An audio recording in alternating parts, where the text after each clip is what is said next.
भारत को जगाने का जैसा अथक प्रयास बुद्ध ने किया, न उसके पहले किसी ने किया था, न उनके बाद किसी ने किया। और मैं तुमसे कहता हूं, सत्य के रास्ते पर असफल हो जाना असत्य के रास्ते पर सफल हो जाने से लाख दर्जा बेहतर। बुद्ध की असफलता में भी राम और कृष्ण की सफलता से कहीं ज्यादा मूल्य। बुद्ध एक ही तो बगावती पुरुष। भारत के जीवन में अगर कहीं कोई नमक है तो वो बुद्ध के कारण, थोड़ा कुछ स्वाद है तो बुद्ध के कारण, नहीं तो भारत बिल्कुल बेस्वाद होता। क्यों बुद्ध को नहीं सुना जा सका? कई कारण हैं। पहला कारण तो भारत के पंडित हैं, पुरोहित हैं। उनका जाल पुराना है, कोई 10,000 साल पुराना है। और बुद्ध जैसा व्यक्ति जब भी कहीं पैदा होगा तो पंडित और पुरोहित उसके विपरीत खड़े हो जाएंगे, क्योंकि उसकी चोट उनके पूरे धंधे को ही तोड़ने लगती। उसकी चोट में उनकी मूर्तियां गिरने लगती, उनके मंदिर भूमिसात होने लगते। उसकी चोट में उनके शास्त्र उखड़ने लगते। उसकी चोट में लोग जागने लगते और देखने लगते कि पंडित तो केवल दुकानदार है, व्यवसायी, शोषक। उसकी मौजूदगी में साफ दिखाई पड़ने लगता है कि पंडित तो केवल बासी बातें दोहरा रहा है, तोते की तरह दोहरा रहा है। क्योंकि बुद्ध की मौजूदगी में तुलना हो सकती। पंडित बुद्ध जैसे व्यक्ति को क्षमा नहीं कर सकते, असंभव है। उनके न्यस्त स्वार्थ इसके विपरीत है।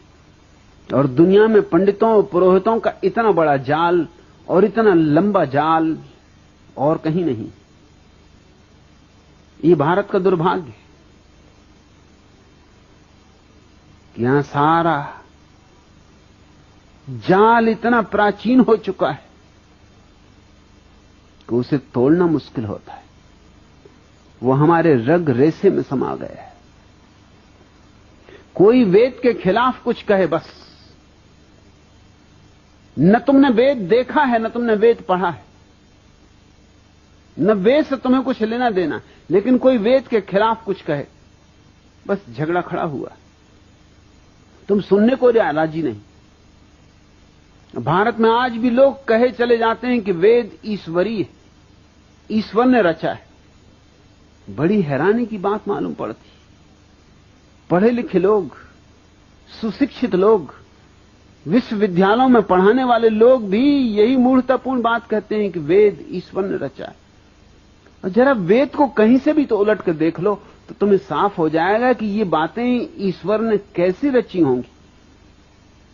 हर वेद की ऋचाओं का जो अध्याय है उसके पहले ही ऋषि का नाम दिया हुआ है कि किस ऋषि के ये सूत्र हैं। और उन सूत्रों से जाहिर होता है कि वो मनुष्यों के रचे हुए। कोई ब्राह्मण कह रहा है कि इस साल हे इंद्र देवता मेरे खेत में अच्छी तरह वर्षा करना, मैं खूब दान दक्षिणा दूंगा, यज्ञ करूंगा, तुम्हें खूब सोमरस पिलाऊंगा। अब जरा सोचो, क्या ये भगवान लिखेगा? भगवान का खेत और मेरे खेत में वर्षा ठीक से कर देना, ये तो किसी आदमी की ही बात हो सकती है। ये तो इतनी साफ है कि किसी बच्चे को भी समझाने की जरूरत नहीं। और मामला यहीं खत्म नहीं होता। मेरे खेत में ज्यादा वर्षा करना और पड़ोसी के खेत में वर्षा हो ही ना तो चढ़ोतरी खूब चढ़ाऊंगा। ये तो और भी बात बिगड़ गई। ये तो मानवीय भी ना रही, अमानवीय हो गई। और मेरी गऊओं के थन में दूध बढ़ जाए और पड़ोसी की गऊओं के थन का दूध बिल्कुल सूख ही जाए, ये ईश्वर कहेगा? ईश्वर का कौन पड़ोसी? सब गऊएं उसकी,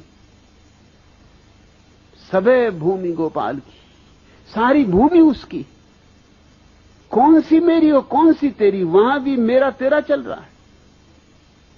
कि बुद्ध ने यही कहा कि वेद कोई ईश्वरी शास्त्र नहीं है, कोई शास्त्र ईश्वरी नहीं, सब शास्त्र आदमियों ने रचे। और आदमियों में कई तरह के आदमी, कुछ तो आरिफों ने रचे हैं जिन्होंने जाना शायद वहां कुछ सत्य की दूर की ध्वनि सुनाई भी पड़ जाए, मगर ये गऊओं के थनों में दूध बढ़ जाए इसकी प्रार्थना करने वाले लोग आरिफ नहीं हो सकते। ये मेरे खेत में ज्यादा वर्षा हो जाए और पड़ोसी के खेत में ज्यादा वर्षा ना हो, ये आरिफ नहीं हो सकते। बुल्ले शाह ऐसी प्रार्थना नहीं कर सकता, कबीर ऐसी प्रार्थना नहीं कर सकते, बुद्ध ऐसी प्रार्थना नहीं कर सकते। बुद्ध ने तो अपने शिष्यों को कहा कि तुम जब ध्यान करो और ध्यान में जब तुम आनंदित हो उठो, तो ध्यान की पूर्णाहुति हमेशा इस बात से करना कि मेरे ध्यान से जो भी आनंद मुझे मिला है समस्त प्राणियों में बढ़ जाए, समस्त प्राणियों में बेशर्त बढ़ जाए, मेरा ही न रह जाए। क्योंकि जो मेरा रहेगा तो मर जाएगा और जो सब में बढ़ गया तो बच जाएगा। बांटने से बढ़ता है, रोकने से घटता है। एक आदमी ने बुद्ध से जाके कहा था कि आप कहते हैं तो करूंगा,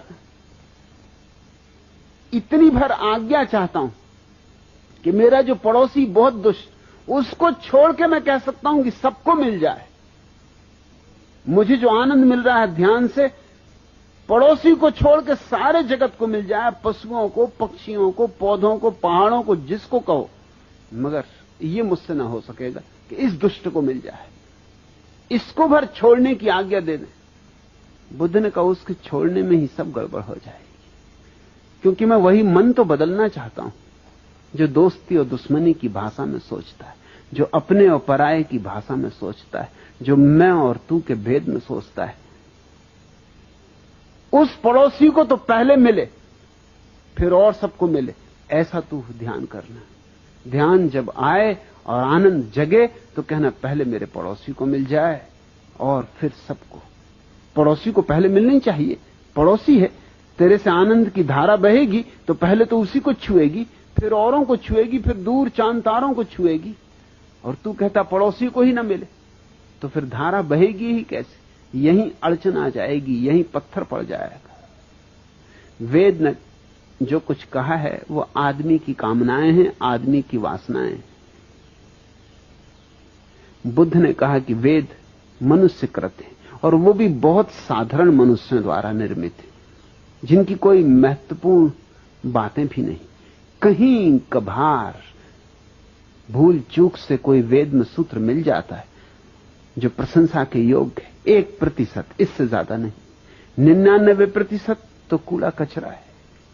इस बात को सुनते ही पंडित नाराज हो गए, और पंडितों का पूरा जो आयोजन था सारे जगत को ग्रसित किए हुए, उसने बुद्ध के खिलाफ जिहाद छेड़ दी।